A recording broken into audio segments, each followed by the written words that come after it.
Assalamualaikum warahmatullahi wabarakatuh. Perkenalkan, nama saya Ade Farizi. Di sini saya akan membahas konsep dasar perilaku konsumen. Perilaku konsumen adalah bagian penting dari pemasaran yang berfokus pada bagaimana seseorang mengambil keputusan dalam membeli dan menggunakan produk atau jasa. Dengan memahami perilaku konsumen, perusahaan dapat menyesuaikan strategi pemasaran agar lebih efektif dalam memenuhi kebutuhan dan keinginan pasar. Pengertian perilaku konsumen. Perilaku konsumen mencakup seluruh aktivitas seseorang dalam mencari, memilih, membeli, menggunakan, hingga mengevaluasi suatu produk. Perilaku konsumen adalah studi tentang bagaimana individu, kelompok, atau organisasi memilih untuk menggunakan produk untuk memuaskan kebutuhan. Artinya, perilaku konsumen bukan hanya soal pembelian, tetapi juga proses berpikir sebelum dan sesudah membeli.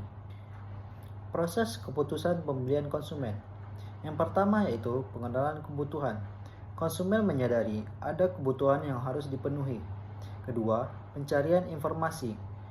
Konsumen mencari informasi tentang produk. Ketiga, evaluasi alternatif. Membandingkan berbagai pilihan produk. Keempat, keputusan pembelian. Memutuskan produk mana yang akan dibeli. Kelima, perilaku pasca pembelian. Menilai apakah produk tersebut memuaskan atau tidak. Contohnya yaitu, mahasiswa mencari laptop, membandingkan merek, lalu memilih sesuai yang dengan kebutuhan kuliahnya. Selanjutnya, faktor mempengaruhi perilaku konsumen.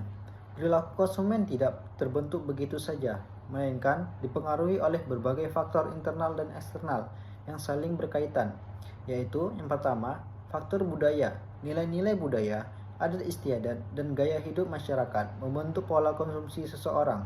Misalnya, masyarakat Indonesia cenderung menyukai produk yang sesuai dengan norma sosial dan keagamaan. Kedua, faktor sosial. Lingkungan sosial seperti keluarga, teman, dan kelompok referensi sangat mempengaruhi keputusan pembelian. Contohnya yaitu, seseorang bisa memilih merek pakaian tertentu karena pengaruh teman sebaya atau tren media terkini. Selanjutnya, yang ketiga, faktor pribadi. Ciri-ciri individu seperti usia, pekerjaan, pendapatan, dan gaya hidup mempengaruhi jenis produk yang dibeli.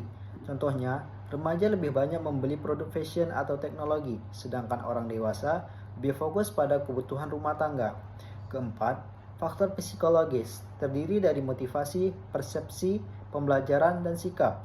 Misalnya, seseorang termotivasi membeli vitamin karena persepsinya bahwa produk tersebut dapat meningkatkan daya tahan tubuh. Pengalaman positif juga memperkuat sikap konsumen untuk membeli ulang produk yang sama. Selanjutnya, jenis perilaku konsumen. Perilaku kompleks. Konsumen terlibat penuh karena harga atau risiko tinggi, seperti membeli mobil. Kedua, perilaku kebiasaan. Membeli produk secara rutin tanpa banyak pertimbangan seperti sabun atau air mineral. Ketiga, perilaku pencarian variasi. Suka mencoba hal baru karena bosan dengan produk lama. Selanjutnya, contoh kasusnya, seorang pelanggan setiap hari membeli kopi di tempat yang sama karena terbiasa, namun ketika muncul merek kopi baru dengan promo menarik, ia mencoba produk tersebut.